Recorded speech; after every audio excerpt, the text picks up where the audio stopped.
그리스도의 풍성하신 은혜와 사랑이 늘 함께 하시기를 바랍니다.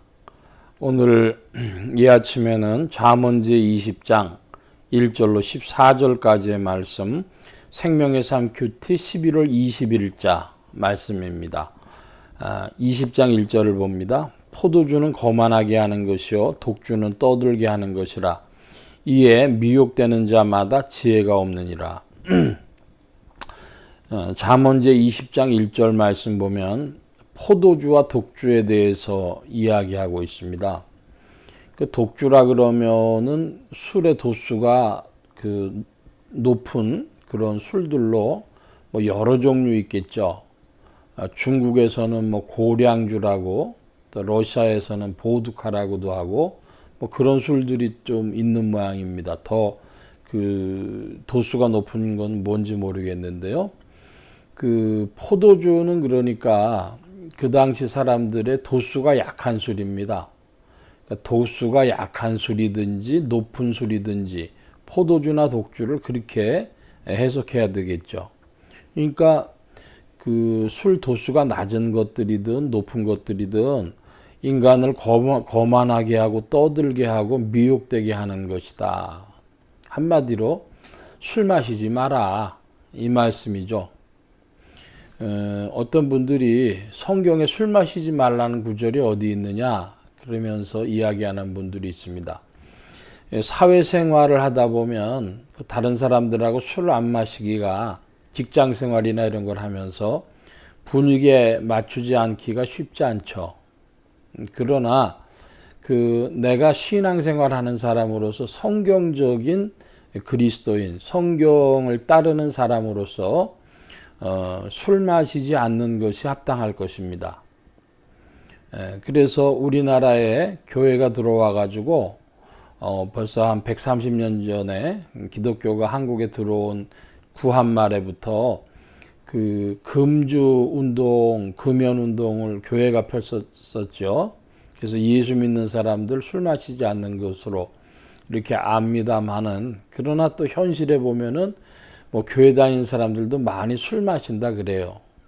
자, 그러면 우리가 신앙생활 하면서 직장생활 할 때 사실은 술을 마신다 안 마신다는 어떤 면에 지나친 겁니다. 술 마실 수 있는 세 가지 경우가 성경에 나와 있습니다. 하나는 축제용, 또 하나는 약용, 그리고 또 하나는 마음이 슬플 때 그런 자에게 간혹 허락을 해 줍니다. 자, 그런데 어떤 상황에서는 술을 먹고 어떤 상황에서 술 먹지 않으면 직장생활 하던 사람이 야, 너 지난번에는 술 먹던데 이렇게 얘기를 하잖아요. 그러니까 자기의 원칙을 지키는 것이 생활하는 데 유리하겠죠.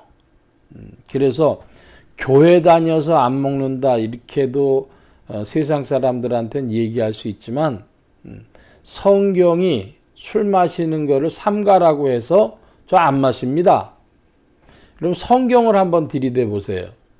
그러면 교회 다녀서 예수 믿어서라고 하는 말보다요, 조금 더 다른 사람들의 반응이 누그러질 겁니다. 한번 해보시기 바랍니다. 필요하신 분들은.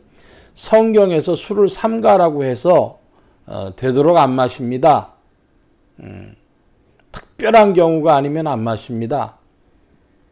축제거나 아니면은 몸에 지병이 있어서거나 아니면은 아주 마음이 고통스럽고 슬플 때 아니면 안 마신다.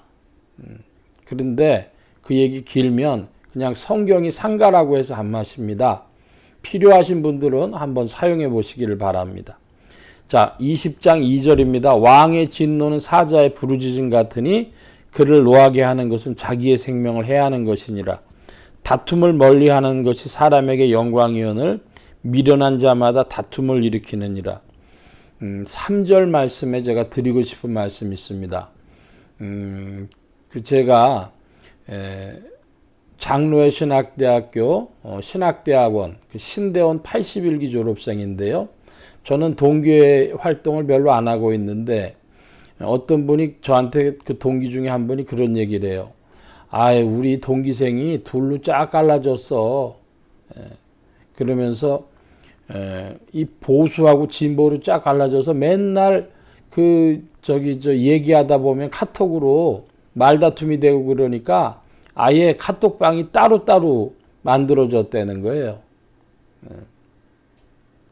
한국 사회가 그 논쟁을 하고 있죠. 정치 문제 가지고 어디 가서든지.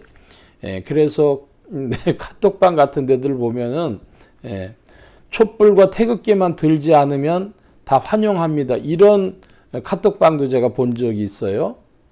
그러니까 이제 지금 우리 2023년 기준으로 한국 사회에서 이 정치 가지고 다툼하는 사람, 그런 사람들은 좀 제재를 시켜야 될, 진정을 시켜야 될 상황에 이른 것 같습니다. 다툼을 일으키는 것은 사람에게 영광이 되지 못합니다. 3절에 다툼을 멀리하는 것이 사람에게 영광이오늘 여러분의 지혜가 되길 바랍니다. 4절입니다. 게으른 자는 가을에 밭갈지 아니하나니 그러므로 거둘 때에는 구걸할지라도 얻지 못하리라. 사람의 마음에 있는 모략은 깊은 물 같으니라. 그럴지라도 명철한 사람은 그것을 길어내느니라. 많은 사람이 자기의 인자함을 자랑하나니 충성된 자를 누가 만날 수 있으랴. 온전하게 행하는 자가 의인이라. 그의 후손에게 복이 있느니라. 의인의 후손에는 복이 있습니다. 8절입니다. 심판 자리에 앉은 왕은 그의 눈으로 모든 악을 흩어지게 하느니라. 내가 내 마음을 정하게 하였다. 내 죄를 깨끗하게 하였다 할 자가 누구냐. 한결같지 않은 저울추와 한결같지 않은 꾀는 다 여호와께서 미워하시느니라. 하나님은 사랑도 하시고 미워도 하십니다. 11절입니다. 비록 아이라도 자기의 동작으로 자기 품행이 청결한 여부와 정직한 여부를 나타내느니라.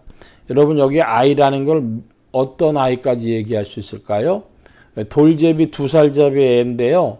엄마가 뭘 하지 말라 그랬어요. 그런데 그거를 말을도 못하는 아이인데도요. 자기가 잘못한 것이 얼굴색과 눈으로 이렇게 표현이 되는 것을 본 적이 있습니다. 유튜브에서도 봤고 제가 실제로도 봤는데 아이가 깜짝 놀라는 거예요. 자기가 어떤 행동을 한 걸 엄마가 보고 있으니까 움찔하죠. 사람에게 하나님께서 만들어 놓으신 기제가 있습니다. 메커니즘. 그걸 기억해야 되겠습니다. 하나님은 사랑하시는 것도 있고 미워하시는 것도 있습니다. 그러니까 분노하시는 것도 있고 기뻐하시고 상급 주시는 것도 있습니다. 12절입니다. 듣는 귀와 보는 눈은 다 여호와께서 지으신 것이니라. 어떤 사람이 들은 것도 못 들었다고 말하고 본 것도 못 봤다고 말하는 거, 혹은 보지 못하는 걸 봤다고 듣지 못한 걸 들었다고 얘기하는 거 다 죄가 되겠습니다. 13절입니다. 너는 잠자기를 좋아하지 말라. 네가 빈궁하게 될까 두려우니라. 내 눈을 떠라. 그리하면 양식이 족하리라. 물건을 사는 자가 좋지 못하다 하다가 돌아간 후에는 자랑하느니라.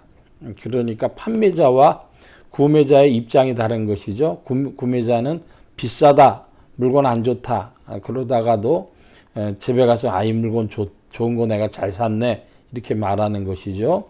서로 사람의 자기의 포지션, 위치가 다를 때 말이 다르다.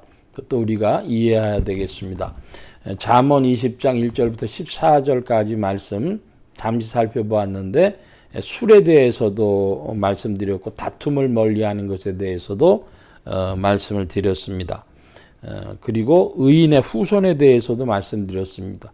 우리가 역사를 길게 보는 눈이 있어야 되겠고 그리스도 안에서 성령과 함께 믿음으로 발걸음을 내디디며 이 시간의 벽을 돌파해 나가는, 역사의 벽을 돌파해 나가는 여러분들 되시기 바랍니다. 오늘 말씀 여기까지 봅니다. 기도합니다. 만복의 근원 되신 주님 함께해 주셔서 우리의 모든 부족한 지혜에 그리스도의 성령께서 우리의 지혜가 되어 주시고 우리의 평안이 되어 주시고 우리의 능력이 되어 주옵소서. 도우신 구하며 의지하오니 한 주간과 오늘에도 세임 주심 의지하올 때 감사하며 예수 그리스도의 이름으로 기도하옵나이다. 아멘.